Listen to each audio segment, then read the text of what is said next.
and Pantheon, as G2 this time will be the ones taking Orianna off the table. Even though Varus did get nerfed, I mean, it's still just, he's the guy. It's still Varus. It's that guy. And so they're going to take that one out of the pool. I think Pantheon just globally has risen to power so much. His ability to attack the side lanes. Yeah. The early skirmishing power that he provides. The shield. I'm a little surprised Team Secret wouldn't want to prioritize it themselves.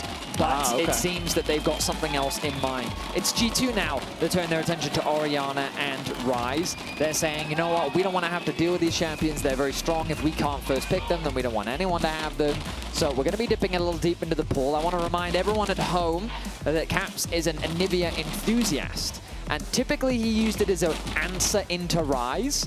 But in the finals, we did see him bring out into an Aurora, and he's no stranger to bringing out some unique picks himself. All right, the Nico will be the third ban in the first half here from the Whales. This is one of those picks that was also banned out in the previous game. It is so difficult to deal with. It can completely change the landscape of a team fight all on its own. And along with the Orianna, the Nocturne is also going to be banned out here by G2. Okay. But this Akali, this was banned in the first round. First ban, I believe, in the previous game. But this time around, it's left open, and D-Ray is going to lock that in. Blind Akali slammed, first pick of the whole draft from Team Secret Whales. I mean, you can see that Akali is one of the bans that is just most against Team Secret Whales. Teams do not want to give it over to D-Ray. We saw it in Game 1. G2 was like, we're not going to give you your Akali. But this time around here in Game 2, they've said, you know what? Bring it on. Bring it on up against Caps. We'll see what he's prepared for us. I hope we get to see some cool counter pick.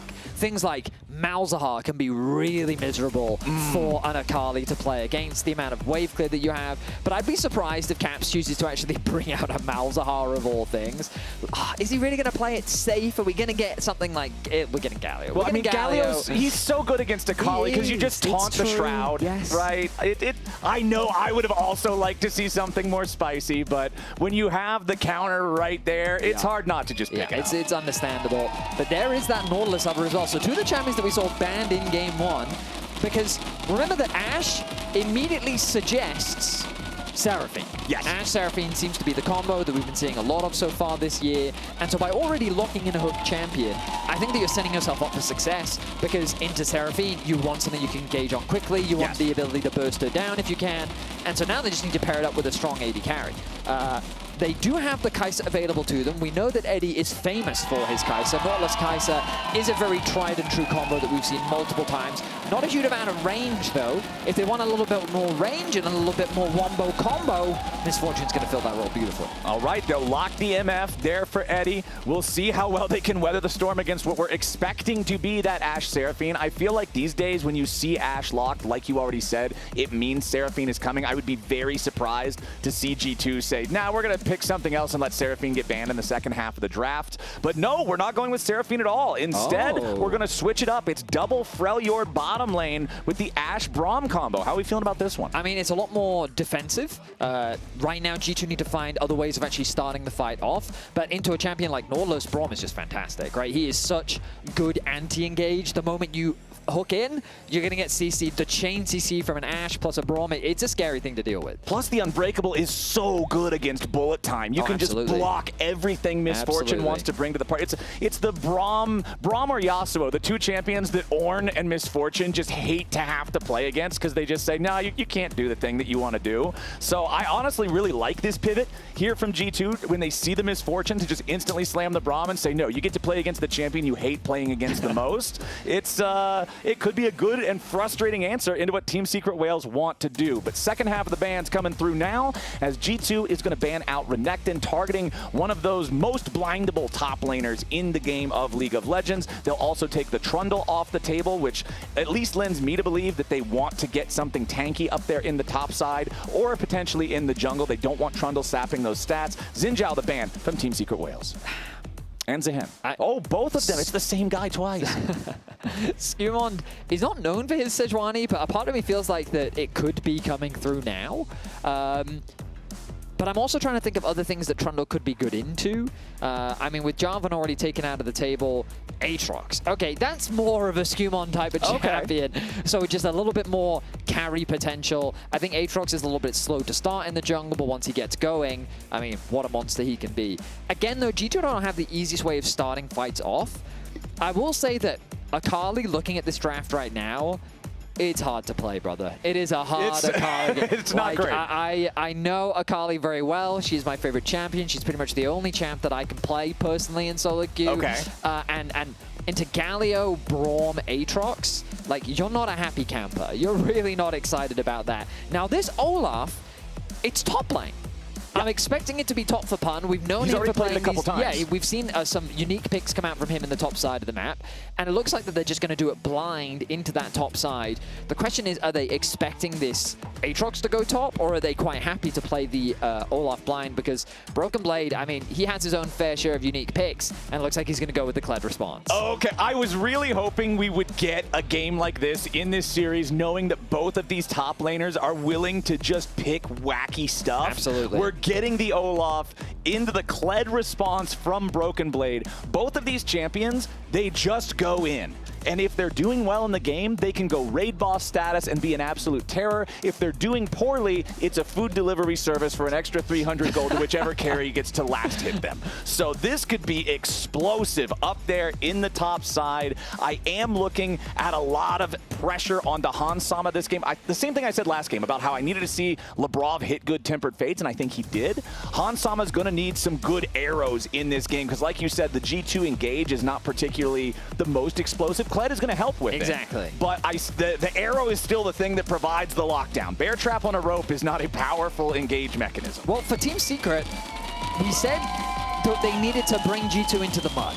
Yeah. And with this type of composition, you've got a lot of skirmishing, you've got a lot of pick potential, you've got a lot of just running at your opponents and starting off a fight.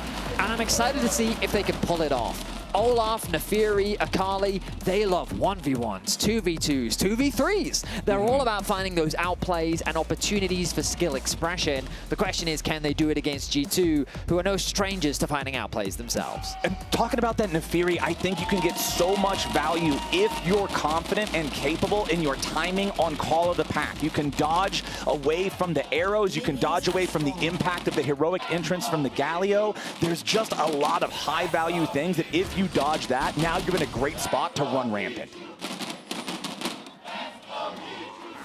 I love the Brazilian crowd, man. They're so fun. They got the thunder sticks, everything's ready to rock and roll, and I'm ready for this game too.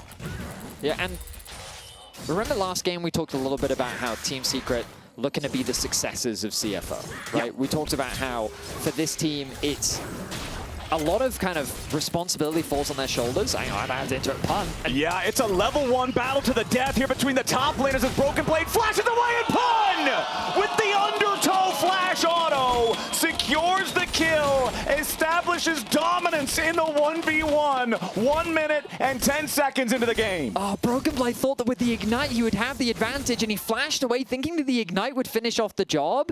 And then he thought to himself, hang on a second, I think I need one more auto attack. So it starts off with a positive trade for Broken Blade. He knows he has the Ignite.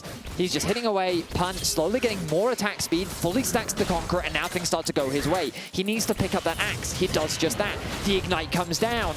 And then it's at this point he thinks auto flash away, but the pot is ticking away. He realizes I need one more auto, and the moment he hesitates, that was Pun's window. Axe, flash, auto, boom, gets himself first blood. Ignite at level 1 only does like 50 damage. It's very hard to rely on it for a kill through a potion, even if that potion's healing is reduced. Beautifully done from Pun to secure that kill there in the solo lane. Well, it's a kill. Caps might just get solo killed by D-Ray, and he lives! He lives with had to have been single-digit HP. Team Secret Wales, 2 minutes into the game, have secured double solo kills. All right, D-Ray, that was a greedy as hell back. I don't know. I mean, he had to get that back quickly. I mean, the fact that SkewMond, I guess he just sat there and said, I didn't see him walk past the wave. I reckon he's still in this brush. I can't blame him for just wanting to get back to base ASAP, and it's not the end of the world for him. He still gets that first blood. He gets it over Caps as well. A huge confidence boost of him is Flash in the bot lane. Yeah, now Team Secret Wales is not happy with just the solo lanes. They're looking for some 2v2 dominance as well, and they will force the flashes out of both Hans and Labrov. So now G2, the only flash left on this team, is in the jungle. Flowers. Yes. This mud feeling mighty thick, my friend. This is a muddy early game, and yeah. Team Secret Whales are loving it. This is exactly what we wanted to see. Absolutely, just skill expression, individual opportunities to outplay your opponents, and they're doing just that. D-Ray getting that level up in mid lane was just the perfect timing for him. He knows that against a Galio in these early skirmishes, Galio could only do so much, and the fact that he was able to hold the wave in a nice spot, get that level up, connects the E upgrade into a kill. I was shocked that he lived. I really thought that tower was going to kill him, but he's got to be feeling pretty good about how that one played out.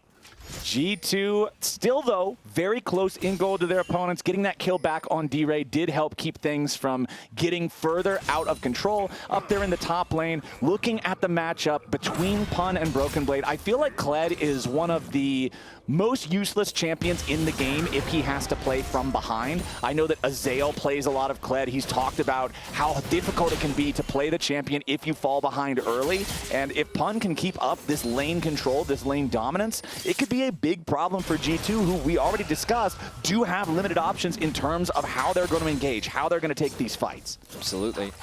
We'll see how things play out as the first dragon is spawning soon. Look at this vision coverage on the bot side of the map for Team Secret. They are very much focused on having a lot more control around these neutrals this time around. They conceded those first two to G2. They were only really able to contest the third one. This time around, though, they want to change things up. Get that early vision, make sure they can keep track of what SkewMond is up to, make sure that they can be ready to try and contest this objective. And it looks like they're going to do just that. Ping's coming down onto Hizto, expecting him to be on his wolves. Level 6 nearing for both of these junglers. It's that classic 5-minute 30 mark they were waiting for that tick up. And at a very valuable experience point for the junglers. It looked like D-Ray might have canceled an auto there, and that's why he didn't get the first turret plate. So if so, a little bit of a minor mistake, but should still be able to collect on that shortly thereafter. Tries to get away from the Galio taunt. Cap still finds it, but he's still the one worse for wear. As Broken Blade goes for the bear trap on a rope, pulls Pun back. Undertow misses. Pun still not really afraid of this. Kled does manage to dismount him, so no Scarl means that Kled's significantly weaker and also significantly slower. Both top laners closing in on that level 6. Olaf with Ragnarok is no joke. Hex Flash from BA, not going to find an angle to make any plays down here on the bottom side of the map, although you can see Hizto making his way towards this area as well. This Scuttle Crab, this critical third crab is about to spawn. This is the level 6 crab that, at least in North America, we have teams just completely torpedo their entire game over this crab. Good, sir. You're about to see it right now. Here we go. It looks like the crab is just too far away. Yep, a Hex Flash coming in from BA. Immediate dredge line onto SkewMond, who, remember, does not have level 6. There's no World Ender available, and D-Ray's coming in for what could be a perfect execution. Caps over the heroic entrance. SkewMond still alive with 100 HP. D-Ray takes him out. Labrov very low. D-Ray tries to go back in, but he's going to 1-for-1 here with the enemy support. Hans is free firing, and Eddie gets a little bit of damage back. Both AD carries at death's door as Caps tries to become an alcove gamer. Winds of War take his toe very low. Justice Punch is not going to connect onto the enemy jungler. BA's now the one in trouble. He goes for the dredge line to buffer through the taunt as the Winds of War nearly kill Eddie, but close isn't close enough. Labrov is back in the mix, and it's another bloody battle, but Team Secret Wales is 1,000 gold ahead. Yeah, I think that ended up being a 2-for-1 in favor of Team Secret, and the biggest reason as to why was Hizto getting that level 6 and Akali having the level 6 as well. I love that we are seeing exactly what I want to be seeing from Team Secret. Go for the scraps, go for the fights. They know that their jungler has a level advantage. SkewMond has to flash away quickly. The health bars are low enough for D-Ray to threaten an assassination. The magic shield, though, is annoying, which means that he can't quite get that kill until now. Secures it, gets stunned up, ends up getting another on the back end. Caps comes really close, but look at Eddie here. He confidently turns his attention, lands auto Q auto to push Hans Sommer back. With the level advantage that he has of 5 versus 4, means that Hans no longer can involve himself in the fight. The TP comes through, but it ends up being a win. Hang on, Misfortune just died. Yeah, back to live, and we missed a kill. Why is Labrov here? Yeah, what's he doing down there? Labrov is deep behind enemy lines, killing the enemy AD carry. So, all right, we'll hopefully get a replay of that and see exactly what in the world happened, as you do see Broken Blade maybe looking for a chance to make something happen in mid lane, trying to play around D-Ray, potentially being too aggressive. Grubs are going to spawn here in about 10 seconds as Caps finds himself trying to use the taunt to get away here, but a beautiful arrow coming in from Hans, and now what could have been a good play all of a sudden turns around. SkewMond SkewMond picks up the kill on the enemy mid laner. Yes, Hizto gets one back, but he's gonna die here too. G2 get a 2 for 1, and the enemy jungler, oh my, he has to die. There's no way he gets away here. I refuse to believe it. I absolutely refuse to believe it. There is no way in the world he gets away. He's getting away. He's going to execute. There's no way. He's going to execute. There's the timer. That's enough time. That's enough. He's done it. He's called the pack a little bit. No shot. Hizto. I stand corrected. A 1 for 1 at the end of the trade. Hansama now though targeted by the depth charge, but a TP comes in to reinforce G2. BA's on the run, but the constant slow from Hans makes it difficult. Nice job from Labrov getting in the way of the dredge line. There's no escape for BA. They give the kill over to Hans, and G2 brings the game back to even. Where are we starting this replay? Bot lane. Okie dokie. Labrov follows Eddie all the way to his tier 2.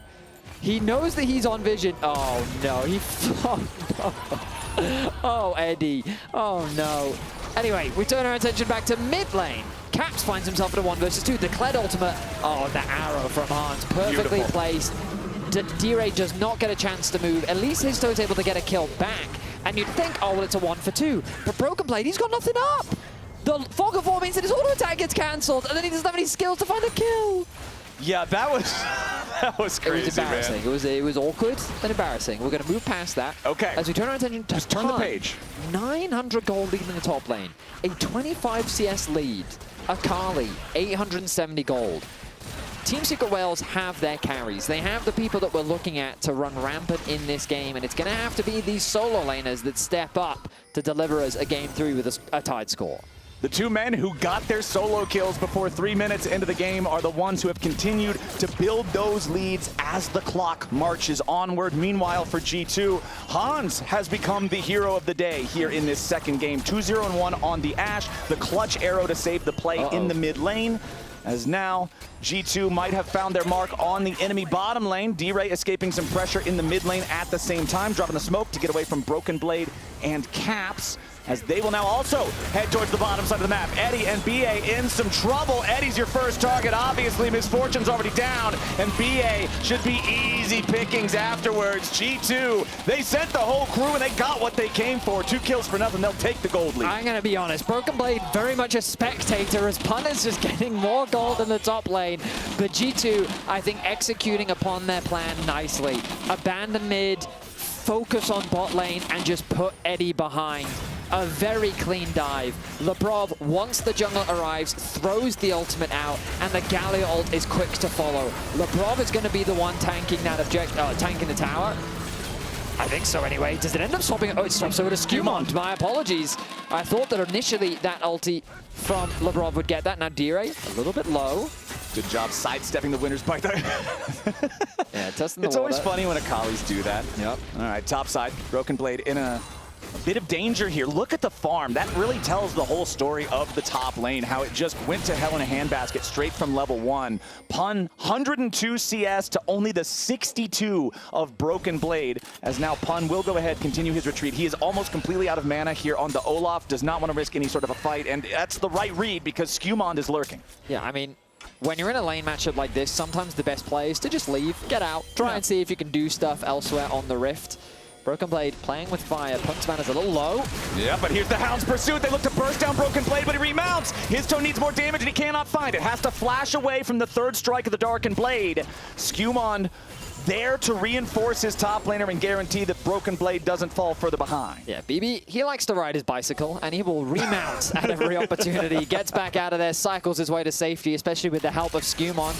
Prime, poised, and ready to offer that support. G2 now for the first time in this game, finding a small gold lead. A lot of that being driven by Hansama, but SkewMond doing his fair share of work. And I think he has become one of the most impressive players on G2. Of course, people naturally talk about Caps, the kind of superstar of the roster. Kind of always, it's a given. But SkewMond, considering last year was his debut year to the LEC, a hot prospect. He ended up taking Yike's spot. The fact that he's consistently been able to have impact in these games has been nothing but impressive to watch. Yeah, SkewMond and Caps are kind of, at least when I watch G2 games, they are the engine. They are the ones who make things happen. If SkewMond and Caps are not on the same page, if they're not having a good game, it seems far harder for G2 to find a way to get to the enemy Nexus, as SkewMond will secure that second Drake of the game for G2. It's not even 13 minutes minutes on the clock, Vedius. This is a nice early pace for Dragon stacking, and Team Secret Wales is going to have to respond here soon.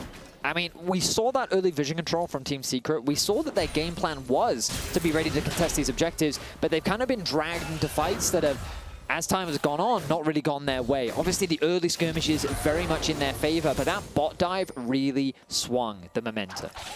Okay, Coinbase Gold Grind popping up there, showing us the story of that top lane. And man, it's still looking really good for Pun. But meanwhile, down here in the bottom lane, D-Ray could be in some trouble. Smokescreen going to protect him, still takes the damage from the third strike of the Darkened Blade. As Eddie in danger, forced to flash away, but the flash follow from Labrov means that G2's bot lane duo find their target. Another kill goes over. It's a 2,000 individual gold lead for Hans Sama. The name of the game for G2 is AShe. Eddie is having a rough one. He has been the target of so many plays. He has been shut down, removed, eliminated, and this Braum pick really working out. Freljord coming up clutch as the TP now committed by Pun. Okay, there's your Olaf, the full Ragnarok dive onto the AShe. AShe stays safe by kiting, but you cannot kite away from an Olaf in ulti. Hans does do some fancy footwork there, being able to vision juke him through the brush. Pun has now lost the Ragnarok, and G2's going in for the counterattack. SkewMond wants to burst down the Fed. Olaf and Broken Blade falls. Hans Sama's unstoppable. BA dies alongside his top laner, and Eddie and Hizto try to escape back to the tier 1 turret. A game that was so close for so long is now so far in favor of G2. I mean, you wanted it to be the scene from The Lord of the Rings. You wanted it to be Pun turning to his team and saying, and you have my axe. And it felt like coming into this fight, his axe was going to run rampant. There was no way for Hans Sama to be able to escape. But you know what the clutch play was in that? The exhaust, the spellbook from Labrov. Look at how he drops it onto Pun right at the start of the fight. So CC's not going to get you anywhere, but you can mitigate how much damage this Olaf does, and then you just got to run away from his ulti. If he can't hit you, he can't keep it going. Nice flash from Hans. He creates that space, and then the arrival of the Galio ulti allows G2 to make the turnaround play. They punish, they punish, they punish, and at insult to injury, Hans even gets that kill onto Pun. Yeah, getting the shutdown on your already fed carry, absolutely huge there. The timing on Hans's flash was also perfect for looking at the rhythm of how he was throwing the undertows, flashing right as the undertow came out, like you said, to drop that 3-second timer, make it so the Ragnarok could not continue. So G2 with a 3,000 gold lead. Hans's individual lead is tied up with the actual G2 team gold lead. And remember, even though this is G2's first time at first stand, they have 217 international games. This is an org that has seen international competition time and time again. Yeah, I won't mention the fabled year, as many EU casters love to do, but there is a reason for that. Yeah, the organization has definitely been around for a while, and that experience for these players, and especially young players, often proves dividends. But credit to Hans, he played that play very, very well. They hold on to a healthy gold lead. Next Dragon in about 1:25, and that'll be their next major objective. A lot of outer towers still remain on the Rift, so there's a lot of standing gold for both sides. But you can start to see how this scrappy, sort of skirmish, heavy style comp from Team Secret works when they can find these isolated fights. But when G2 start to group up and they find the 5v5, it's a lot harder to execute upon those individual playmaking power that a lot of this comp does have. All right, Pun versus Broken Blade, the next episode. But Broken Blade, he's still just fine. And honestly, I feel like there's sort of a feeling of relief for Broken Blade, because when you're at Kled and you're super far behind, you feel like you're telling your team, I'm sorry guys, I won't be able to dive the enemy AD carry. I just don't have the power budget. And they're like, it's okay, the enemy AD carry doesn't exist. He's further behind than you are.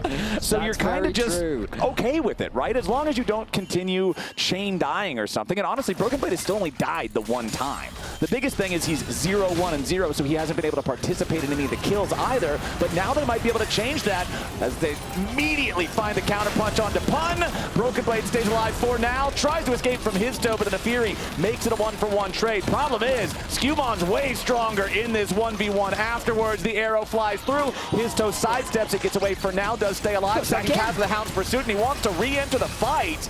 Immediately rethinks it though, continues his retreat back towards the tier 2 turret. So even though we get a trade of top top laners. Again, it's the Olaf that's been ahead the entire game, being traded for the Kled that's permanently behind. Caps versus D-Ray here on the top side. Flash into the brush from both. Caps with the Winds of War. Perfect execution from D-Ray. They're both so very low. Caps waiting to see if D-Ray overplays his hand, but it will not happen. So a close fight, but nobody dies. Problem for Team Secret Whales is G2 is looking for Soul Point, and they've already secured it, but the Whales have decided they want to fight. Teleports coming in from everybody. Hansama going to be under pressure. Pun and Hizto have found the enemy carry, and now SkewMond's got to try to do something, but he does not have the World Ender from the previous fight. BA dies to Caps, as G2's now found in the taunt. A lot of damage, as Hizto takes out SkewMond. Now Team Secret Whales need to find more. Caps falls too. Labrov's going to die next. G2 crashed the car straight into the ditch. It is a disaster with the Dragon fight, as Team Secret Whales erase the gold lead. The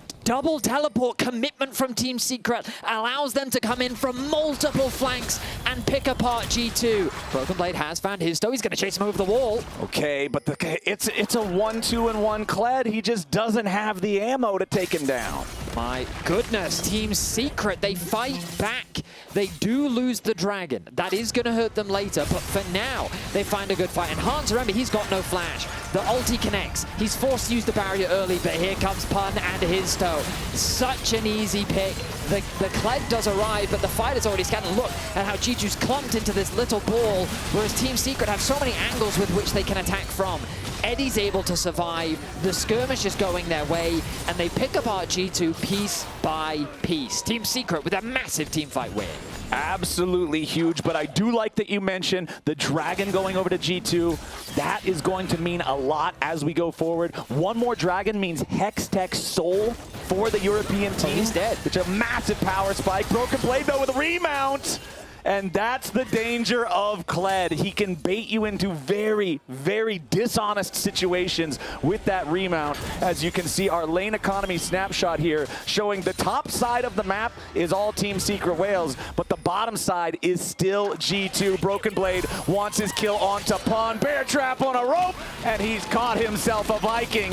Hizto, BA, nobody from Team Secret Whales is around to try to save Pun, and I do believe that Broken Blade is going to feel pretty good about that one. While all of this is happening, Caps is solo in the top lane, securing a tower for himself, getting a little bit of gold back into his pocket. And Eddie, he wanted to push out mid-wave, but he's so paranoid, he's so afraid of G2's potential collapse that he just has to stand and watch as Hansama pushes out that wave. A nice idea from Team Secret, threatening that dive on the Broken Blade. They get that pick, they get a tower, nice swing in gold, but it ends up failing. They can't quite execute, and it's G2 that's back in the driver's seat.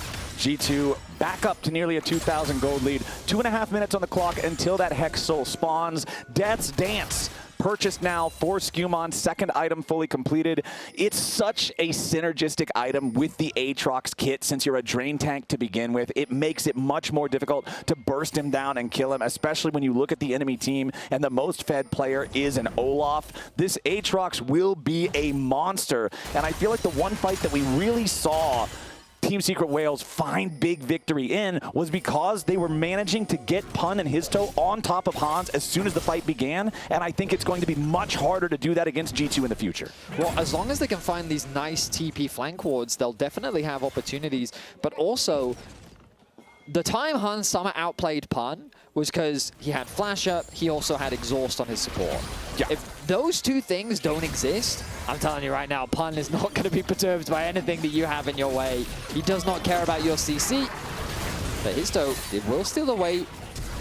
Crab, ooh, flash for flash. BA wants to go for the flash dredge line on SkewMond, but immediately Skew is ready to respond with a flash of his own. However, that is now a pretty critical summoner spell down on the Aatrox if we do get a team fight here 60 seconds from now. But so this is a small thing that we're seeing a lot from Team Secret in the mid game specifically, where they're kind of fishing for picks over jungle camps, but they kind of then leave parts of the map exposed, and that's given Broken Blade an opportunity to actually shove out this top wave. Remember that early on, the CS difference between the two top laners was 30. It had built massively, especially given Broken Blade lost in the early skirmish. But now he's pretty much closed that gap. He's done a good job of closing the gold lead. And it's just an opportunity with which every time Team Secret commit to this play, the rest of G2 back off, and then they get something else on the map. 1,500 gold separates the teams still, so that has been frozen in time for the last 2 minutes or so. The last time I checked in on it was about at that 2.5 minute mark until what will be Hex Soul for G2 spawns. Now only 15 seconds away as everybody from both sides is preparing for a fight. Pun has gone through the Hex gate. Labrov is your target here at the start. Pun is already Ragnarok. He wants to go in after Han Sama, but they're just going to burst the Olaf down. Bullet time flying in over the top, but it's not hitting anybody of major value. Labrov with the flashback over the wall. Hizto's unstoppable. D-Ray tries to get away, but the Akali is getting focused. SkewMond and Broken Blade looking for something, but Hans is already down. SkewMond running out of World Ender as Hizto also has to be careful. You can't lose your jungler here. You've got to make sure you maintain dragon control. Meanwhile, keep your eyes on D-Ray. He's going back to the base, but he has the Unleashed TP ready to rejoin. Eddie with the flash for the kill onto SkewMond. G2 is dying again. Remount comes in from Broken Blade, but he can't hit Eddie here with the bear trap on the rope. The damage comes through. Eddie lives. Team Secret Whales eat him alive. They find an ace against G2. The gold lead just doesn't matter to them. And I genuinely thought that Pun had driven way too deep into the backline. He dies so quickly. With the numbers advantage, I'm thinking to myself, oh, G2's just going to clean up this fight, get Soul, and get this game. But Team Secret, and Hizto in particular, finds the targets that they need to, pick apart G2 once more, and win out on the fight. So keep your eyes on Pun. Such a deep commitment. Nice taunt from Caps to keep D-Ray out of the fight. Now 5 versus 4. The bullet time pretty good. But Hizto finds his way into the backline thanks to Labrov. That gives him easy access onto Han Sama. And then the fight becomes scattered. And it's exactly what I was talking about when we loaded into the game. The call of the pack to dodge heroic entrance right after he gets the damage onto the AShe. When Hans is out of the picture, the painting looks ugly for G2. They've got the wrong colors, the wrong canvas, the wrong landscape. And if Hans isn't there, there's no way it's just a happy accident. This is exactly what you want to see. Unless you're G2, because Caps did not look happy about that one. There are so many damage threats on the side of Team Secret, and the MF did so much at the back of that. D-Ray now isolated in top lane. Yep, trying to get away. Nice use of the smoke to dodge the aggro there from G2. And honestly, Vedius, I feel like this is a story of bad starts into good recoveries for both sides. You already mentioned Broken Blade recovering well from the massive early deficit, but remember that SkewMond was very far ahead of Hizto early on in the game. Now Hizto has a 1,500 gold lead. D-Ray has maintained his lead over Caps, and although Han Sama still has a lead over Eddie, the team fight damage for that last encounter, Eddie hit 8,000 or something ridiculous. The Misfortune is still contributing despite being so far behind. So honestly, credit to both sides. They both had some rocky starts in different roles, but they all seem to have recovered pretty well.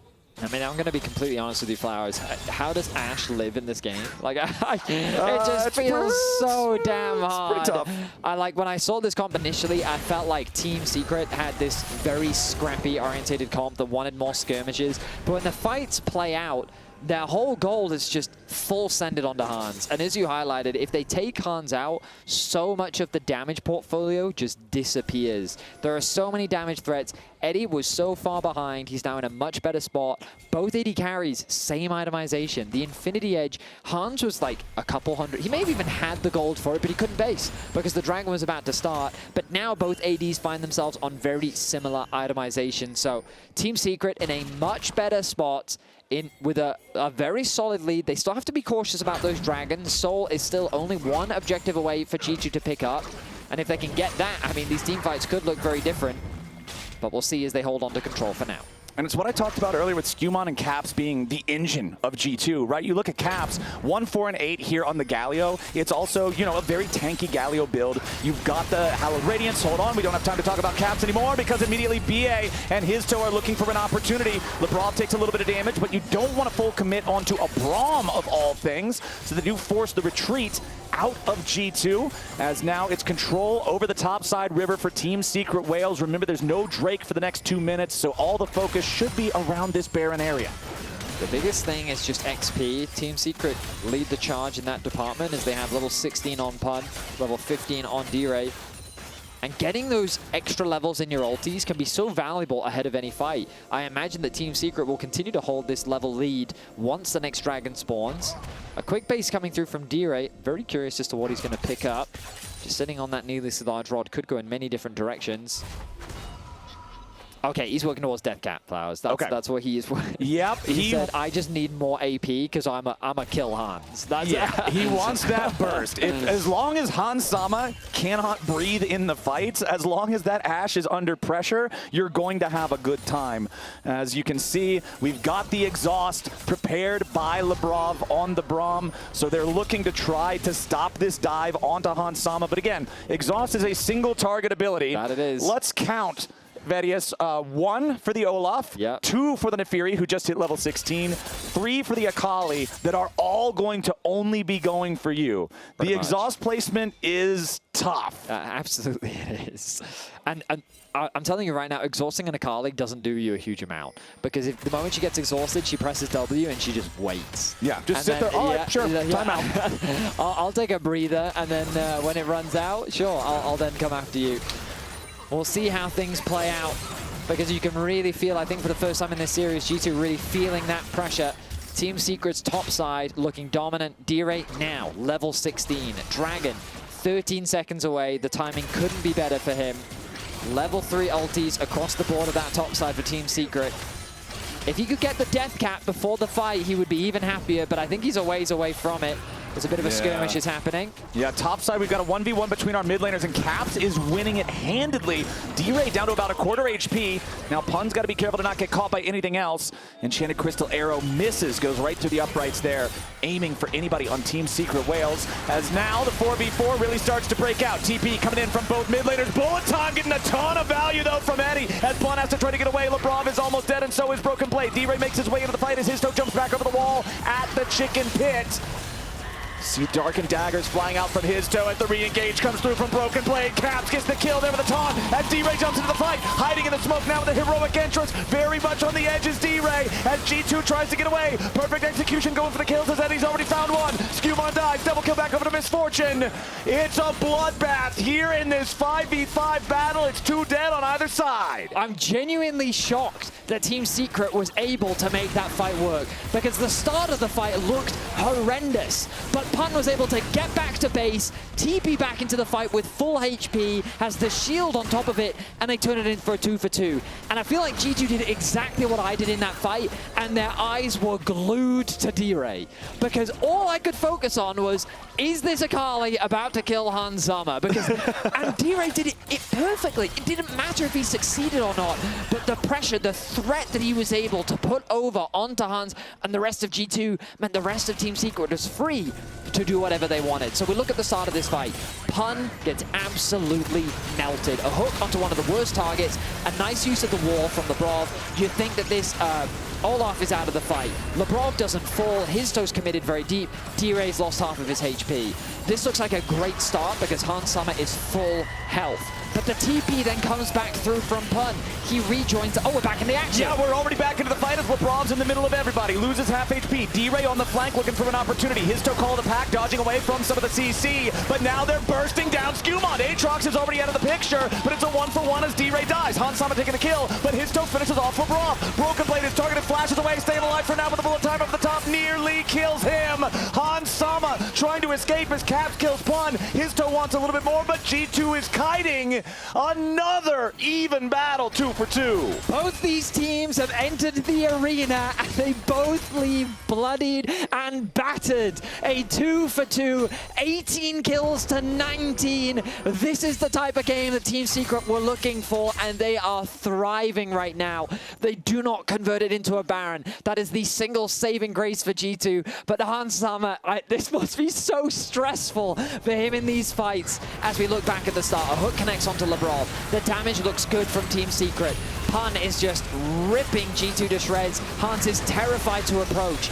Caps and Hans turn their attention onto D-Ray and they take him out, but at the exchange of SkewMond on Hizto on the backline. He gets himself another kill. I don't know how Caps was able to actually get... Oh, nice taunt. Yeah.